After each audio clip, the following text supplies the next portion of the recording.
Hi guys! Welcome to my channel. So today's video, this is our day 1 training dito sa Heart Up Center. And we enrolled actually ng buong team dahil we are working sa aesthetic clinic. So dito pa lang guys, pinag-aaralan po namin kung paano yung proper ng paglagay or pagsuot at pag-remove ng gloves properly, and how to properly inject the wing infusion set or SVS or the butterfly na tinatawag for the gluta. Ginagamit po yan. So also tinuro din how to properly inject over the needle catheter or the ONC. And ito nga pala yung mga klase namin. So may kaklase rin pala kaming mga nurses, medtech, and also yung mga esthetician or co-esthetician po namin. So dito pa lang guys, ito pala yung tsura dito sa training center. So medyo magulo siya tignan, pero andyan lahat ng mga needed. So dito pa lang guys sa aming day 1, so pinag-try na muna kami dito sa sample arm na to, hindi ko alam kung anong tawag.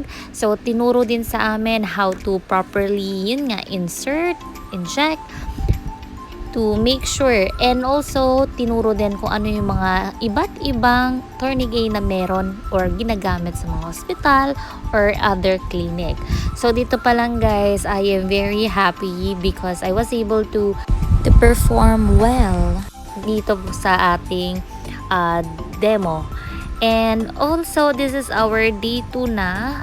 Jump in tayo. So, dito naman, ito yung ONC or the over the needle catheter na tinuturo. And dito pa lang, medyo nahihirapan ako kasi it's actually mahaba and kakaiba since hindi ako nag-aral or wala akong background for the medical field. So dito pa lang nakaka-amaze kasi ganito pala kapag nag-aaral siguro yung mga nursing student. Inch ng injection valve aside and then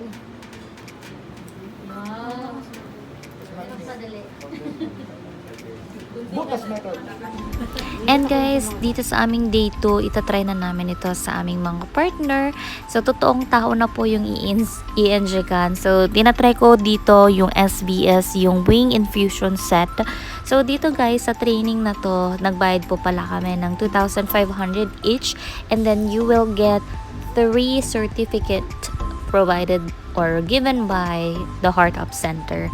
So, balik tayo. So, ito kinakabahan na ako dito kasi syempre, first time kong jumusok. And, ayun, successful naman po yung nangyari. Bali, ang training dito is 2 days. So, the day 1, so ito yung peripheral IV cannulation, IV push, and IV drip, and central venous catheters.